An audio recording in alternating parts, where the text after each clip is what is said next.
Welcome to Mediascape, Insights from Digital Changemakers, a speaker series and podcast brought to you by USC Annenberg's Digital Media Management program. Join us as we unlock the secrets to success in an increasingly digital world.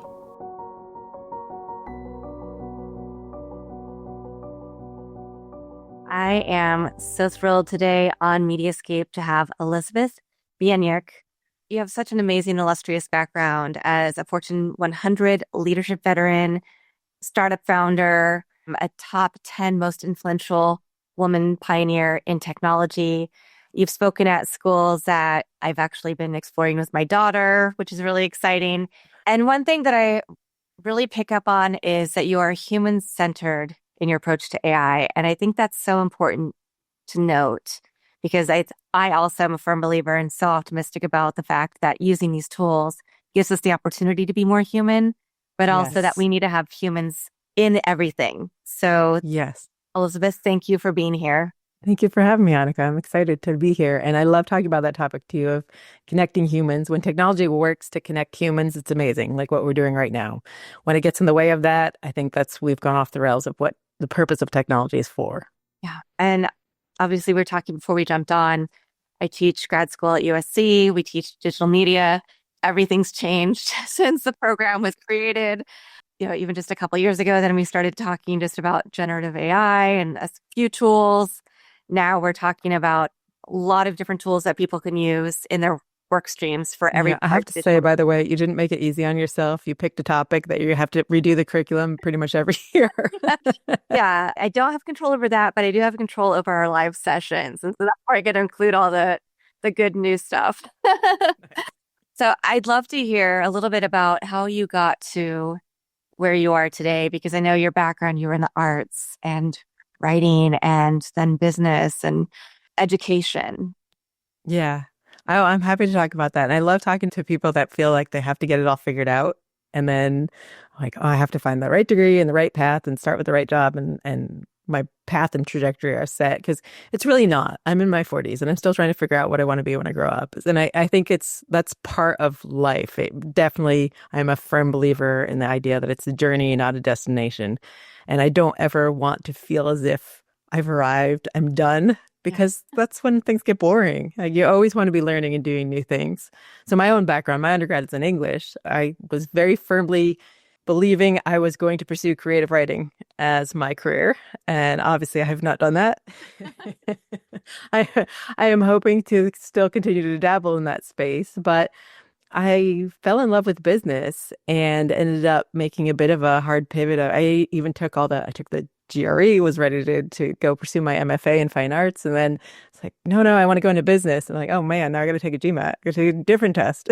So I had to go through that different route and pursued business instead. And I think I loved the idea of the way businesses work. I went to Babson for my master's, and that's a school that it builds its reputation on entrepreneurship.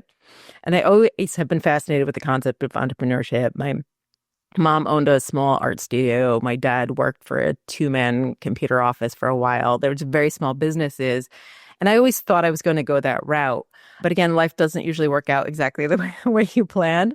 So I ended up working for a very large company in the Fortune 100. And then I had an opportunity to build a startup inside of that. So I ended up having a entrepreneurial journey. I don't think I even knew the term entrepreneur before, but it was a way to explore those entrepreneurial vibes inside of large organization. And that brings a whole other set of challenges. I can only imagine. I've been adjacent to large organizations my entire career, but I want to talk about that because you were the co-founder of WebEx Hologram for Cisco. Mm-hmm. So talk about moving through and getting into business and then entrepreneurship, which I will also say a lot of our students are entrepreneurs in their larger corporations, and then getting into technology in a deep way, because that wasn't your background. So how did you come to the passion for that? It was slow. Hmm. It took a while to get a passion for it, I think, honestly. My husband by training was a biomedical engineer, and I used to always joke that I married the engineer. I wasn't the engineer. But we made a cross-country move. We were in Boston at the time and moved to San Jose for opportunities for his work as I was finishing up grad school. And we didn't know anybody in San Jose. It was a new place, a new part of the world, and we were just really exploring. And I did actually my last two classes from Babson correspondence from California, which was a great experience too. I really appreciated the flexibility back when that was less common when I was graduating from school than it is now. But at the time, I just reached out to my alma mater alumni network and trying to find connections in the area. And some of it was just, what neighborhoods do we rent an apartment in? Where do we go grocery shop? It wasn't even necessarily career advice. But I ended up finding several people that had graduated from Babson who were working at Cisco, which in hindsight is not surprising. Big school, big company. It made sense. But after speaking to, I think, 5 different people that were from Babson that were at Cisco, I was realizing, wow, there's quite a diversity of roles here. And I was talking to one gentleman in particular who he was in a corporate learning and corporate training function inside of Cisco and had been for many years. I think he was there for like 20 some odd years. And I was just chatting with him about, what I was looking for after I graduated. And he recommended, he's like, why don't you apply here? And I think I laughed actually when he said that. I was like, no, I'm not a technology person. This is not, my undergrad's in English. This is not my world. And he kind of laughed back at me. He's like, do you think there's only engineers here? He's like, how big is this company? He's like, look at what I do. I focus on corporate training. He's like, I'm not an engineer either. And I've made an entire career here. He's like, just give me your resume. Like, let's just take a look.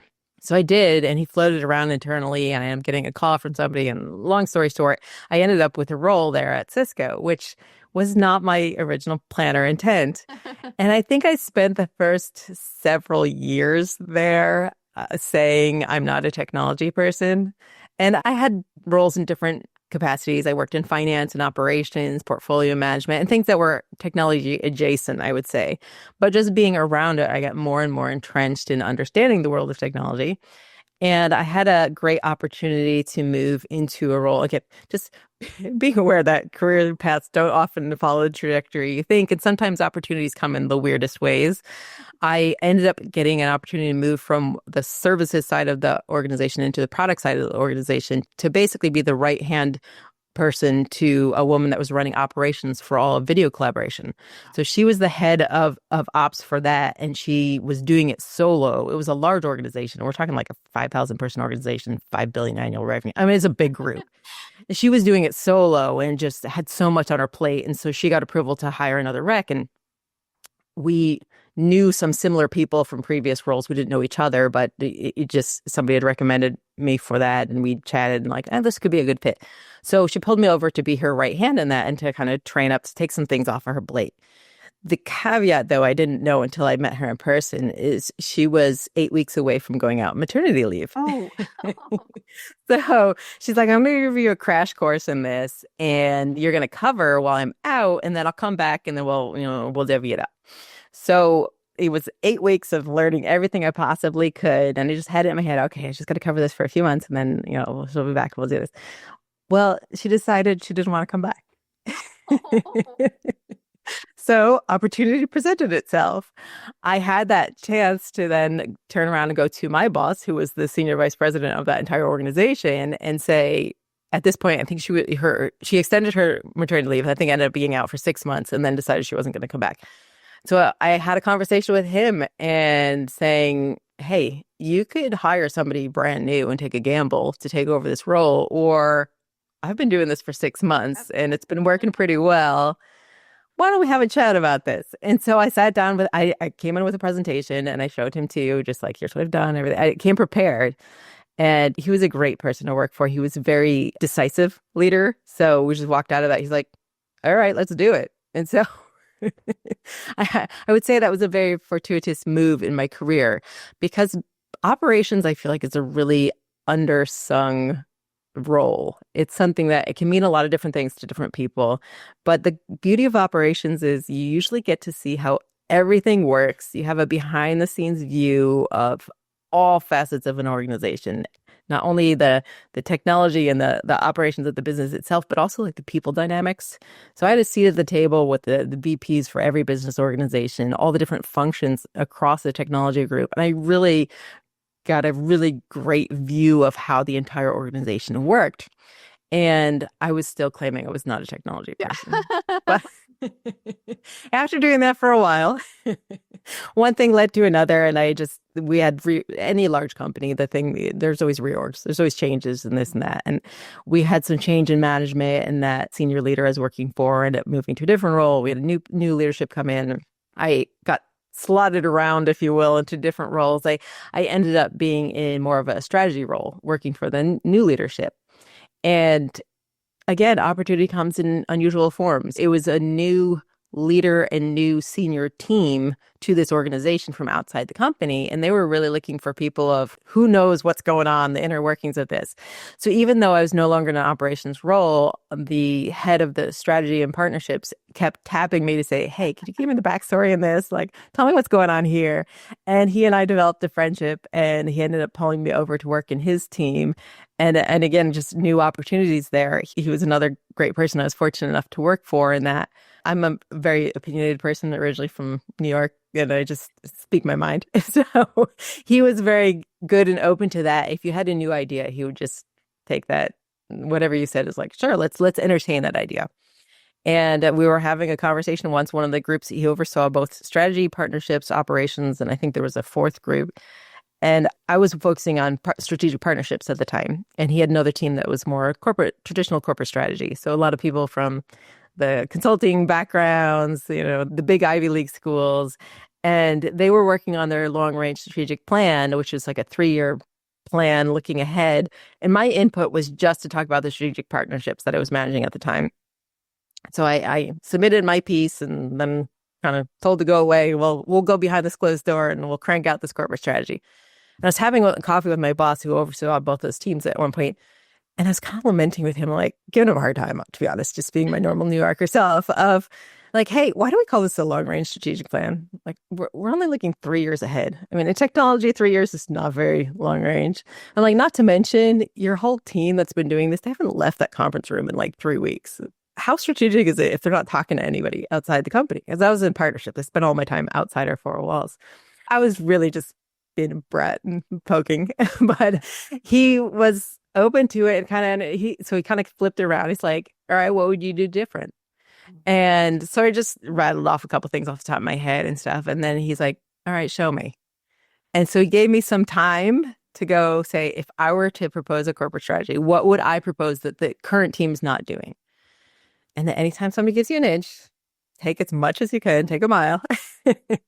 So I went outside. I used my current practice of just working with other companies around the Bay Area, and I expanded that. So I started going to all the local conferences. I already had some relationships with some startup incubators and accelerators, and like just started talking to everybody. Say, hey, who's investing in what? Who's doing this? And I would go to all the free expos. Because a lot of times the conferences can be expensive, but the expos could be really cheap. So I would go to the free or cheap ones, and I would just go around the floor and see all the vendors and see, what am I seeing again and again? That gives you such a good insight into what's happening and who's investing in what and what's up and coming. I try all the demos. This is back before COVID. So we would just put on a headset, put on whatever, just try all the things. And I came back to him with a proposal of like, hey, here's some areas that I think we should focus on that we're not looking at. And augmented and virtual reality was one of them. We were in the collaboration business, and I'm like, we're not really investing in this space. And this has the potential to hugely disrupt the future of our business. And one thing led to another. It was just, he's like, go deeper. And so I started talking to some other companies in that and coming back with, if we were to invest, here's where I think we should invest. If we were to build something, here's what I think we should look at building. If we were to partner, here's what I think we could do. And it just kind of built from there. And it ended up coming to, he wanted me to then present to the management team on it. So I spent quite a bit of time doing more research, talked to some other people internally in different parts of the company who had been exploring this from a separate angle, started getting more insight on that, put together a proposal. Myself and another gentleman who had been working on something internally sort of on the side ended up presenting to the management team and saying, hey, here's the opportunity we see and what we think we could do to invest in this space and why we should care. And the ask at the time was just for some engineers, a small Tiger team, to look at the space and what could we do. And we got approval for that. And it ended up turning into a small project that, again, just mentioning how life was happening. I was 8 months pregnant at the time with my first or second kid. And I was making a pitch from a strategy perspective of, we need to look at the space. We should care. So we should do something here. But it wasn't, I want to do something here. It's like, someone should do something here because I'm going to go have a baby. So we got approval. They formed a Tiger team, put somebody in charge. There was a charter. I left, had a baby, came back a few months later and found out nothing had happened. So I was really passionate about it because I spent so much time building the idea for it. I was like, why didn't anything happen? And just finding out, corporate things, people had moved around, priorities had changed. The person they put in charge of it had too many other conflicting priorities. He was not really given a fair shake to move it forward. And so I took it back over and ended up presenting it a few months later back to the team. Once I took over the Tiger team, like, let's figure this out. And then we came back with hey, here's a few things we could do here. We could put a toe in, just kind of like check out, see what the water's nice, or we could go big and really build something in space, or do something hybrid, something in between. I learned in business school, you always give 3 scenarios, 3 options, because they'll pick one. And to my surprise, they wanted to go big. And that ended up leading to a whole further project of building out what would this look like. And I can go further into that, but that's how it all started. That's how it all came about. But there's a few things here that I think are really interesting. You kept following the breadcrumbs, kept following the opportunities that were presented. You obviously have inquisitive mind, right? You want to keep learning different things. Why is still my favorite question. I never grew out of that pace. And also, it sounds like, even though it's a large ecosystem at Cisco, that they gave room for people to bring ideas for that innovation creativity, which you would assume that you find in big tech companies, but also sometimes you think, oh, it's a really big company. It's probably very slow moving. There's probably not a lot of room. Pockets of it. Yeah. And so that's one thing that I really notice in the digital media management program is we do have a lot of students going through the program who have a career, who are entrenched in a corporate business, whether it's in entertainment or tech or something, or education or wherever, but they're figuring out projects that they can do to add value and to do something slightly different. And you also weren't afraid to speak up, because I think that's another thing. We're often afraid to speak our mind, to share our points of view. And we need that, because that is what breeds more creativity, more innovation, more amazing projects that then can come on to be, the go big projects that you're discussing. Yeah, the idea, I'm going through this with my kids. I have 3 little kids that are 10 and under. And I was talking with my oldest about the idea of asking permission versus taking charge in certain scenarios. And that's a hard concept for a little kid to learn, especially when you have school and teachers and rules and everything that you need to follow. But at the same time, you don't want to never raise your hand or never ask or never say, well, what if we did this different? So we're talking about that concept of where is it appropriate to ask for permission and where is it appropriate to just try something. And I feel like that really made me think about my career, and the advice I give other people who are starting out in their career is you have to think about that for yourself in your scenario too. When you're early in your career, you're hired for a specific role. You're still in the seat to do a job. But from your employer's perspective, if you can do that job, and they're going to be pretty happy about that. You can't always go in. Sometimes people look at it as, well, I was hired to do this, but I'm really good at this, so I'm going to do this instead. Okay, but you were hired to do something else. You do have to fulfill that commitment of what you came in for. But if you can find creative ways to say, hey, I've been doing this for a year or two. I've kind of optimized this a little bit. I've got a little bit more room in my schedule. Now I can also do this thing really good. What do you think about that? And when you take that initiative to just try something new or poke holes at something or present a solution or experiment, and you're still meeting your other goals and criteria, that's usually very welcomed. Because when it's presented to your manager, your department head, and they're like, hey, I've got somebody who's kind of being a rock star at what they're doing, but it's also bringing this other thing they're willing to do for free. Usually they're pretty happy about that. And so if you're thinking about your audience of your employer, it's like, how do you make their lives easier? And if you're solving a need that they know about but don't have a current solution for, that's great. If you're solving a need that they don't know about, but you present it to them and then they can turn around and present it to their boss and they can look like the rock star, that's great for them too. So it's just thinking about them and their motivations. I think there's a lot more opportunity than we realize because we're all worried a little bit about, I don't want to rock the boat. I don't want to, be the person that's always like, why? I think just realizing how it's presented, when it's presented as a win-win of, hey, I can bring some of my skill set and do something new and fun, but this is going to help you out too. That's a great way to present something because people get excited by that. Like, well, why wouldn't they say yes? Yeah. Yeah. And it sounds like you did a lot of that. So talk to us about the rollout of the product. How was it received? It was also probably a little ahead of its time, considering the pandemic was when we all started really moving. I mean, I'd used WebEx and different tools, but a lot of people weren't used to just being fully digital. Yeah. The timing was interesting because I started the project well before the pandemic. And it was when remote work was still a fairly commonplace thing, but usually more for certain roles or people were comfortable with video conversations or audio conversation, but that's it. The opportunity that we're really approaching with WebEx Hologram, so it was an end-to-end holographic system. So think of all my original pitch decks. I used the pictures from the Jedi Council. I'm like, I want to build this. The idea was, how do you create a feeling of co-presence? How do you feel like you're together when you're geographically distanced? And it was interesting because, again, going back to what we were talking about, the beginning of human-centric technology, it was never focused on, hey, here's cool tech, let's do something fun and build a hologram.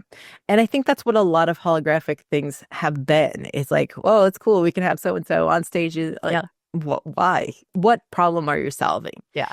But the origins of WebEx Hologram were never technology first. It was always people first. And the problem we were trying to solve was when you do have somebody, maybe you have somebody who works remote 1 day a week.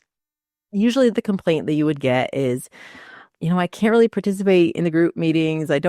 People ignore me when they're having a chat. Most of them are in the room and I'm the one person that's not there. Or, somebody did a presentation and brought something in to show people, the new widget, whatever that they made. I couldn't really see it. I couldn't really understand what they were doing. They're explaining how to use equipment. It's really hard on a 2D screen to understand this 3D equipment. I don't know what they're doing. So we're saying, like, there's certain experiences that you get when you're together with somebody, you feel that camaraderie. And if you're talking about something, you're talking about content, you're sharing something, you would normally move around when you're in person. You're like, oh, okay, that's cool. Let me look around here. Let me look at the side. And you can't do that on a flat 2D screen. So again, the pitch with the Jedi Council, we're really talking about how life is multidimensional. So why is all of our communication two-dimensional? Yeah. It's really limiting. So that was the impetus behind it. And when we were in stealth mode for many years when we were building this, but when we were, I don't know, maybe a year or two in, we started doing a few early adopter trials, customer feedback sessions, because we wanted to make sure, are we on the right track? And it was interesting working on a new technology because it was something that there weren't necessarily customers beating our door down saying, hey, I want a holographic, collaboration system. But at the same time, when we would like, hey, we got something, I want to show you what it is. Let me know your thoughts. The responses they would come back were even broader than what we were looking at it for. We went with 2 use cases saying, hey, we want to solve remote training because that's really hard when you're trying to show how somebody's, I think of like remote surgical tool training or something. Like, this is how you use this tool. This is how you take it apart and put it together. Anytime you need to understand the spatial relationship between something, it's really hard to do that in 2D. So that was one scenario. And the other one was remote building, like creation of, hey, I want to work on this. I want to add this piece there and you add that piece there. Like, oh, how do we do this together? And again, you want that multidimensionality. You want this, you understand the spatial awareness of it. It's something else. It's really hard to do flat. So those were the 2 use cases we honed in on. It was really interesting. One of the first customer reactions we got, though, they they looked at it, and we were focused so much on content. When you have to see the other person, you have to see the content, and you have to see how the other person is interacting with the content. Those were the use case we're looking at. And the customer was interested in a use case that there was no content.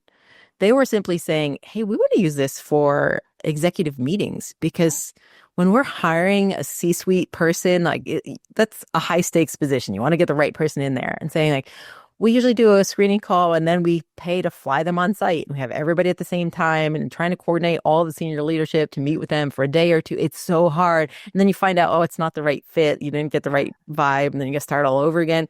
But they were saying that feeling that we're going after, that feeling of being together, they felt as if you could build rapport quicker. You could establish trust quicker because you felt like you were with that person rather than just, we're separated, you're on the other side of a screen. And I thought that was really interesting and really eye-opening to me to realize, don't put your customers in a box, because how they might want to use something could be totally different from what you think it could be.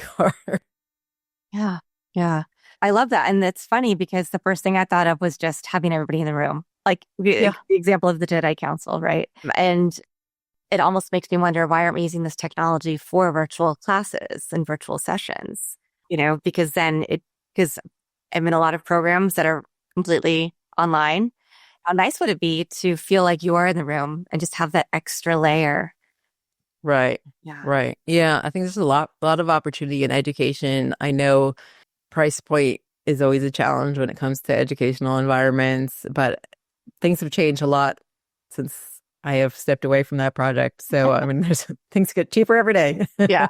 Well, clearly between the start of that 10 years ago a lot has changed in that. Where now we have, just like with AI, we didn't know we needed all these generative tools until we had them. And now I know I can't live without checking in with Claude a few times a day and using a few other tools as well. Yeah. So that takes us to, let's talk about, Elizabeth, going out on your own and starting your own consultancy after all of this experience that you had. What prompted that move?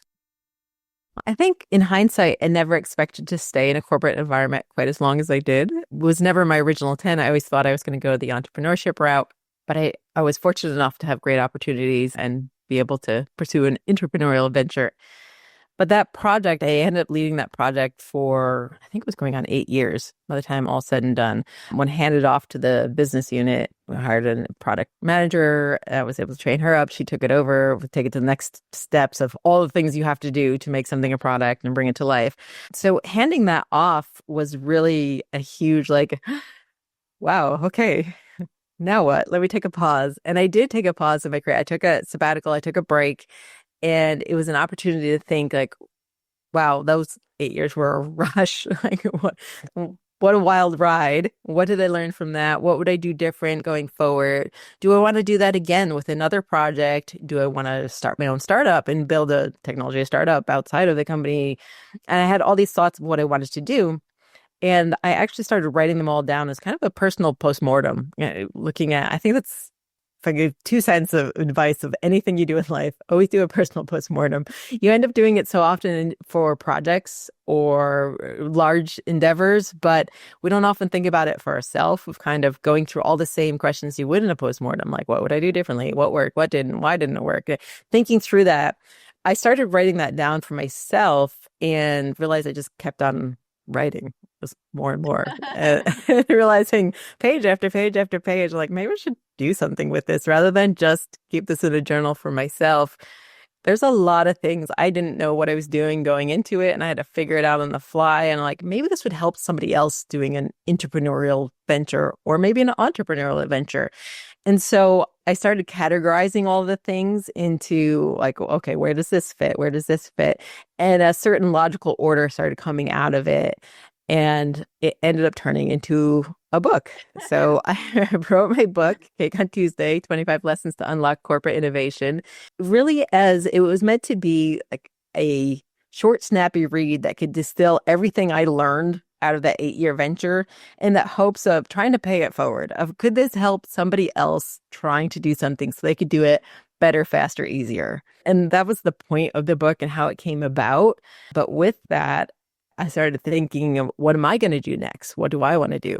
And I did go round and round in all the thought processes and realized, you know what? I really enjoyed the process of thinking through this book and writing this book, and I want to help other people do this. I don't think I want to do it again right now. I want to help other people on their journey. And that started raising all sorts of interesting questions, and I started getting really interesting feedback from the book. I was obviously focused on the technology space and corporate entrepreneurship, but the amount of people that had small business. There's somebody who's like, I'm a single person real estate, like a solopreneur in real estate, just saying like, this book really resonated with me and I could use this in my practice. And somebody else saying like, we have a small dairy farm and I could use this I'm like, it was really cool to see how it would resonate in different spaces. And again, going back to the don't put your customer in a box, realizing how it applied to different people in different areas. There's way more opportunity here than just honing in on a technology venture. Right. So that's what prompted me to start ElizabethBieniek.com and really branch out to focus on, can I help other organizations, be they big or small, who are trying to innovate? Because innovation is such a unique thing, and we end up kind of over glorifying it and over mystifying it and saying like, oh, innovation is this ivory tower thing, when in reality, innovation is just doing something new or thinking about something differently and trying it. And that's something we're all doing every day. We're thinking about new ways to hack our daily routine to make it more efficient. How do we, treat three different kids who all grow in three different ways? And how do we help them all be raised up to be the best humans they can be? Like, we're constantly trying to innovate and do things different and unique. And I like that idea of focusing on innovation and how can I help companies who are trying to innovate? And my sweet spot customer ends up being the kind that is successful in something, but now needs to do something else. And that's a really hard and scary place to be because, hey, we were successful in this, and there's always that tendency to want to let me just do more of that. But that's not going to be successful in the long term as the world is changing. So we do need to do something different, but you don't want to leave your core customer base too far behind. So how do you know how far away from my base do I innovate? And how do I bring that about without losing momentum in my existing business? And that's relying on a lot of what I did at Cisco, where I was selling this internally to the business leaders who are going to take over this venture that is very forward looking, but they still have to meet all their metrics for the current quarter. And so you're positioning things in a way of, this is how you bite-sized handle innovation. And so that's kind of what led to this whole current path. Yeah, fantastic. And I agree with everything you just said. And especially at this time, right, in the world when everything's changing with tariffs and economically, and there's a lot of uncertainty, finding those little, and innovation doesn't have to be a huge leap. It can start small, but making little changes and figuring out how you can still have a business that's viable, that's successful, and just input things that will make it a little better every day can have huge results for a business. Yeah, absolutely. That keeping it small is huge. One of the chapters of my book is all about keeping it simple. And my team used to get sick of me saying, have a big M. So we talk about MVO, minimum viable offer, and say, make sure the focus is on a minimum, because scope creep is such a big thing. And that's one of the biggest innovation killers, is you start adding more and more and more and more. Before you know it, you're trying to move the Titanic rather than have that small little scrappy change. And so keeping it minimum is really, really important. What is behind the name Cake on Tuesday? Oh, Cake on Tuesday. Well, I think we were talking a little bit at the beginning about my personal journey through education and career, and it never took the normal path. And when I was going through that with my publisher, we were trying to come up with a name for the book, and they were coming up with all these suggestions, which were perfectly fine suggestions, but they just sounded like any other business book. And for me, I'm like, nothing about this path, nothing about this book, nothing about this journey is like everything else. It's just a wild, crazy, different ride. I want the title to be different. I want it to stand out. So I recommended that. I'm like, what about Cake on Tuesday? And my editor's like, actually, I kind of like that. There's a chapter in the book that's called Have Cake on Tuesday. And it's specifically talking about celebrating the journey and how do you have fun and add joy into that. And that's something I'm really passionate about. Actually, I can tell you a quick story. Yeah, absolutely. This makes me think about, I just had this flashback to my very first corporate job, which was in publishing, actually, many, many years ago. This was graduating with an English degree. What do you do with an English degree? So I got a job in publishing. My first sit-down review, so I assume I'd been there a year, and I had to sit down of like, here's what you did well, here's what you can improve on. And the criticism I was given and the thing I could improve on is my manager told me, she's like, well, you smile too much. You could look like you're having too much fun, which people could interpret as you're not really working hard.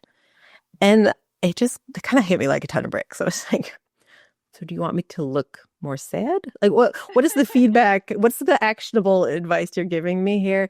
And we had a chat, and she's kind of like, oh, I don't think I really wanted you to change anything. I just want you to be aware of it. Okay. But that always stuck with me. It's like, what an absurd thing to say. I'm like, you look like you're having too much fun. Like, that should be in the positive category, not in the negative category. So bring that full circle. That's something I focused on with my team a lot. And it's a theme throughout Cake on Tuesday of having joy in the journey and really enjoying the ride. And specifically, Cake on Tuesday came from one season into the project where we didn't have an exciting milestone to rally the team around. We were just making these marginal improvements, trying to get to the next level. And we were starting to lose our fun. And I was having a conversation with our operations manager at the time, and her and I were brainstorming, like, how do we make this more fun? How do we add some levity to the situation? And she had this idea. She's like, what if I make this Wheel of Fortune style, Wheel of Winning, I want to call it. And she put everybody's name on it. She's like, at the end of staff meeting, we'll just spin it. If it lands on your name, it'd be like, Annika, you win. And then we would mail you a cake because we're a global team. We're spread all over the place. So 2 days later, a cake would show up at your door, regardless of where you were in the world. And our staff meetings were on Tuesday. And so that's where Cake on Tuesday came from. Yeah. Wow. So creative and how fun, right? Who wouldn't want to get a cake? My shout out to Ashley Havoc, my ops manager. She was fantastic and very, very good at brainstorming creative ways on a shoestring budget to make things fun. Yeah. Well, Elizabeth, we're going to have your website in the show notes that people can learn more about you, how to work with you, where to buy your book. But I do want to ask, what is a piece of advice that you would have given your younger self? I think I would say there's a business coach called Dan Sullivan who has written some great books out there. And he has one book called The Gap and the Gain. And it's all about why it's important to focus on how far you've come rather than how far you have to go. And I would say that is something I would remind my younger self, and I would encourage people to look at, because it's so easy to get caught up, especially when you realize there is no done, there's no arrive, there's no end. It is a journey. It's so easy to get caught up with like, oh, I still have this to do. I have so much more to learn. I have this much more to do. We can so easily forget how much we've already done and how far we've come. And then that perspective and mindset shift is so crucial, especially when the going gets rough, to remind yourself of like, all right, we've come this far. All right, I've done this much. Okay, we've learned this. So I think that perspective, focus on the gain, not the gap. Gain, not the gap. Brilliant. But this has been really fun. I'm looking forward to further conversations with you and picking up your book as well. Because I'm always looking for more ways to hone in my creativity and turn it into innovation. Awesome. And, hone in is one of the key words. Yeah. As you said, there can be a lot of scope creep when you're interested in a lot of things. So again, Elizabeth Bieniek, thank you so much for being on Mediascape. And thank you to all of our students, alums, and everybody else who's listening to this podcast on your favorite platform. Don't forget to leave us a rating and review. And I or my co-host, Joseph Ataya, will be back with another amazing guest to share their story, their journey, some insights for you on your journey next week. To learn more about the Master of Science in Digital Media Management program, visit us on the web at dmm.usc.edu.